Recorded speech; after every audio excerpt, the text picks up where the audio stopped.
Guys, hawak natin right now is the OnePlus A6. Isa sa pinaka-requested dito sa ating channel for 2025. This phone, sobrang ng simple. Ang ganda na kanyang likod, no? Very elegant kanyang color white. Mas gusto ko to kaysa yung color silver na may malaking Ace na nakasulat dito. Masyado siyang loud para sa akin. And I like yung kanyang camera bump dito. Very simple kanyang tingnan. Pictures, mga nakaka-capture ko dito are pretty nice and solid.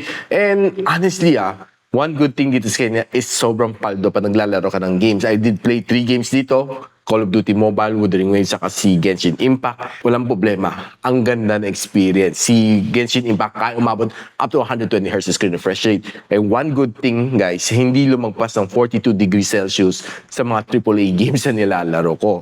Take note, it's air-cooled, wala ako sa loob ng aircon. Siguro medyo mas malamig itong December. So, medyo mas cool siya. So, siguro pag summer, medyo nasa 43 to 44 at the most. Kutob ko lang, And one thing dito sa kanya is sobrang powerful ng Qualcomm Snapdragon 8 Elite dito sa loob. In fact, nakakuha ko ng 3.13 million points sa atin to benchmark.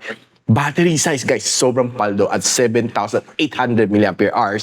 And it can support up to 120 Hz screen refresh rate. In fact, 3 araw kaya itagal to phone nito. And I was able to squeak out 26 hours and a half na screen on time. So, di ba, paldong-paldo. So, if you want to know more about tong phone nito, so OnePlus A6, don't forget to follow me sa aking channel sa YouTube para makita mo yung full review na itong phone nito. And of course, kung gusto nyong bumili ng phone nito, check na lang sa Yellow Basket. See you soon.